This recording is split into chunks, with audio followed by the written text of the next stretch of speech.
Hi hello friends, പുതിയൊരു വീഡിയോയിലേക്ക് സ്വാഗതം. ഇന്ന് നമ്മൾ ആതിരപ്പള്ളിയിൽ രണ്ടാമത്തെ ദിവസമാണ്. തലേ ദിവസം തന്നെ ഒരുപാട് പ്ലാനിങ്ങോടെയായിരുന്നു കിടന്നുറങ്ങിയത്. രാവിലെ ഡ്രീം വേൾഡിലോ സിൽവർ സോണിലോ പോകണമെന്നായിരുന്നു ആഗ്രഹം. ക്ഷീണം കാരണം ഉറക്കം എണീറ്റപ്പോൾ തന്നെ ഏകദേശം 10 മണി കഴിഞ്ഞു. പിന്നെ ഫുഡൊക്കെ കഴിച്ച് റെഡിയായപ്പോഴത്തേക്കും സമയം 2 മണി കഴിഞ്ഞിരുന്നു. പിന്നെ സിൽവർ സോണിലേക്ക് പോയിട്ട് കാര്യമില്ലെന്ന് മനസ്സിലായി. കാരണം സിൽവർ സോണിൽ പോകണമെങ്കിൽ ഏകദേശം രാവിലെ തന്നെ പോകണം, എന്നാലേ നമുക്ക് എല്ലാ റൈഡിലും കയറി ഒന്ന് എൻജോയ്മെൻറ്റ് ചെയ്യാൻ പറ്റുള്ളൂ. പിന്നെ നമ്മൾ നേരെ അവിടെ നിന്ന് സിൽവർ സോണിൽ പോവാതെ തമ്പൂർ മൊഴിയാണ് പോയത്. തമ്പൂർ മൊഴിയിൽ ഒരാൾക്ക് ടിക്കറ്റിന് 20 രൂപയാണ്. അവിടെ ഒരു തൂക്കുപാലമുണ്ട്. പക്ഷേ നമ്മൾ ആ തൂക്കുപാലം കയറി അപ്പുറത്ത് ചിൽഡ്രൻസ് പാർക്കിലോ അവിടെ പോകണമെങ്കിൽ വീണ്ടും ഒരു 20 രൂപ ടിക്കറ്റ് എടുക്കണം. പ്രത്യേകിച്ച് അവിടെ ഒന്നുമില്ല, പക്ഷേ കുട്ടികളുള്ളവർക്ക് 20 രൂപ ടിക്കറ്റ് എടുത്ത് അപ്പുറത്ത് പോകുന്നു. ഈ തൂക്കുപാലം കയറി അപ്പുറത്തെ സൈഡിലെത്തുമ്പോഴാണ് 20 രൂപ ടിക്കറ്റ് എടുത്ത് പാർക്കിൽ ഇറങ്ങേണ്ടത്.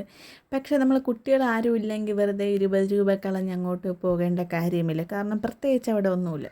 പക്ഷെ ഈ പാലത്തിന് നടുവിലൂടെയുള്ള ആ യാത്ര നല്ലൊരു പ്രത്യേക ഒരു ഫീൽ, ഒരു വൈബാണ്. ആ പാലം കയറി ഇങ്ങനെ പോകുമ്പോൾ തന്നെ വെള്ളം വന്ന് വീഴുന്നതിൻ്റെ സൗണ്ട് അതൊരു പ്രത്യേക സൗണ്ടാണ്. പക്ഷേ ഇതവർ ആർട്ടിഫിഷ്യലായിട്ട് ചെയ്തിട്ടുള്ളൊരിതാണ്. കാരണം ഒരു റൗണ്ട് ഫുള്ളായിട്ട് ഇങ്ങനെ ഈ വെള്ളം കെട്ടി നിർത്താൻ വേണ്ടി ചുറ്റും ആ പാലത്തിന് ഫുള്ള് ചുറ്റുമായിട്ട് അവർ കവർ ചെയ്തെടുത്തിട്ടുണ്ട്. ആ വെള്ളം വന്ന് വീഴുന്നതിൻ്റെ ഫോഴ്സ്, ആ സൗണ്ടാണ് നല്ല മനോഹരമായിട്ട് എനിക്ക് തോന്നിയത്.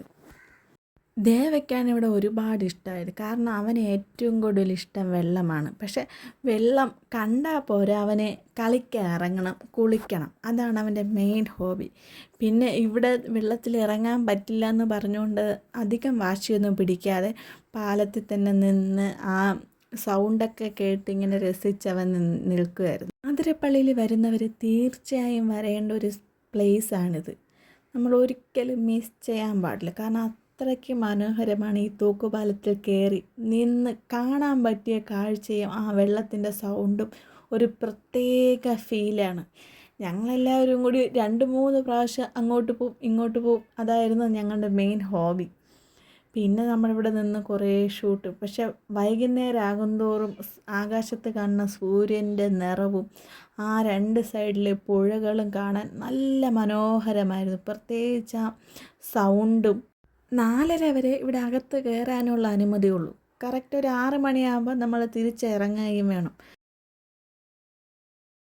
ഞങ്ങളിവിടെ കറക്റ്റ് 4:30 ആയപ്പോൾ എത്തിയോണ്ട് ഞങ്ങൾക്ക് ടിക്കറ്റ് കിട്ടി.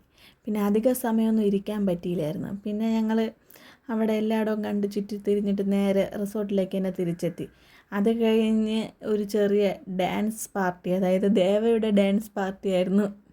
അവൻ ഈ ലൈറ്റൊക്കെ വെച്ച് പാട്ടിട്ട് കൊടുത്തപ്പോഴത്തേക്ക് അവൻ അവൻ്റേതായ രീതിയിൽ ഡാൻസൊക്കെ കളിച്ച്. പിന്നെ അത് കഴിഞ്ഞ് നമ്മൾ ഫുഡിൻ്റെ പ്രിപ്പറേഷനിലേക്ക് പോയിട്ടുണ്ടായിരുന്നു. നമ്മൾ ചിക്കൻ ഗ്രില്ല് ചെയ്യാനായിരുന്നു തീരുമാനിച്ചിരുന്നത്.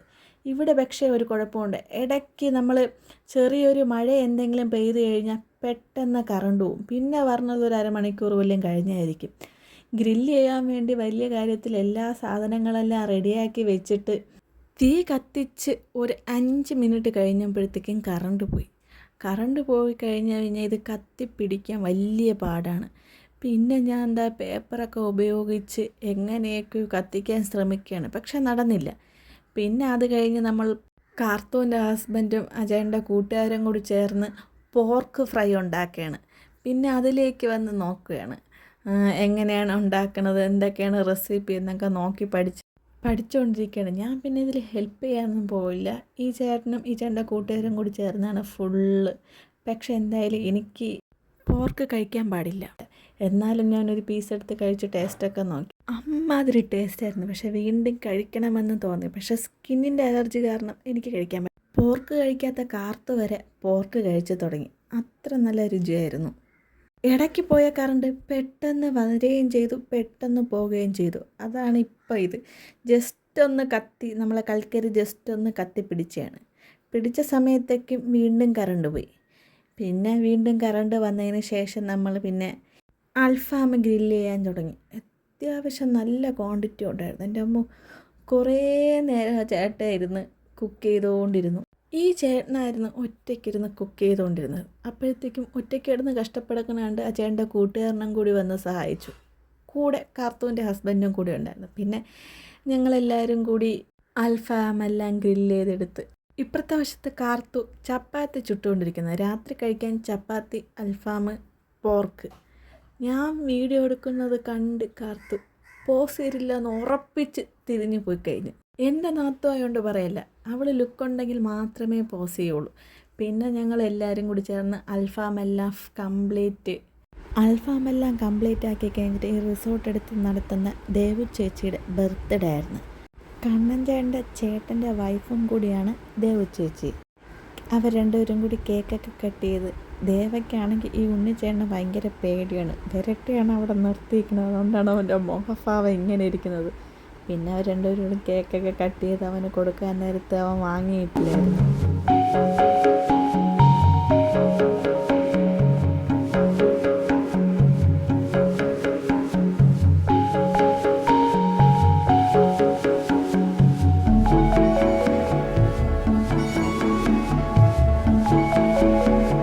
കേക്കൊക്കെ കട്ട് കഴിഞ്ഞതിന് ശേഷം ഞങ്ങൾ പിന്നെ ഫുഡ് കഴിക്കാൻ പോയിരുന്നു. ഫിഷ് കറി ഉണ്ടായിരുന്നു, പോർക്ക് ഉണ്ടായിരുന്നു. പിന്നെ ഇവിടുത്തെ എന്തോ ഒരു സ്പെഷ്യൽ തൈര് വെച്ച് എന്തോ ഒരു ചമ്മന്തിയായിരുന്നു. കണ്ട, ഞാൻ വീഡിയോ എടുക്കുന്നത് കാണുമ്പോഴത്തേക്കും കാർത്ത് കുനിഞ്ഞിരിക്കും. ഇതായിരുന്നു അവളുടെ കോലം. അതാണ് ഞാൻ വീഡിയോ എടുക്കാൻ വന്നപ്പോഴത്തേക്കും അവൾ നേരത്തെ ഓടിയത്.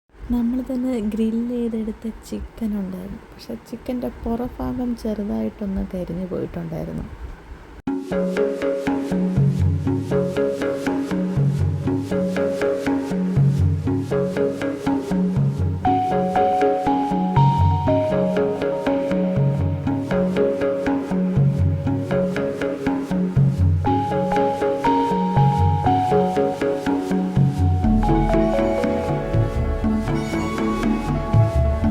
പിറ്റേ ദിവസം രാവിലെ 10 മണിയൊക്കെ ആയപ്പോൾ ഫുഡൊക്കെ കഴിഞ്ഞ് ഞങ്ങൾ റിസോർട്ടിൽ നിന്ന് ഇറങ്ങി. 12:30 ട്രെയിന്. അങ്ങോട്ട് പോകാൻ നേരത്ത് സ്ലീപ്പർ സീറ്റ് ബുക്ക് ചെയ്ത ഞങ്ങൾക്ക് 6 AC എങ്കിലും കിട്ടി. പക്ഷേ ദീപാവലി കാരണം ഇങ്ങോട്ട് വരാൻ നേരത്ത് സ്ലീപ്പർ സീറ്റ് ബുക്ക് ചെയ്തിട്ട് അതും കിട്ടിയില്ല, 6 ACയും കിട്ടിയില്ല. പിന്നെ ഞങ്ങൾ ലോക്കലിലാണ് കയറി വന്നത്. കുഞ്ഞ് കയ്യിലുള്ളത് കാരണം എനിക്ക് കുറേ കഴിഞ്ഞപ്പോഴത്തേക്കും സീറ്റ് കിട്ടി. പക്ഷേ ബാക്കിയുള്ളവർക്ക് ആർക്കും സീറ്റ് കിട്ടിയില്ല, കാരണം അത്രയ്ക്ക് തിരക്കായിരുന്നു.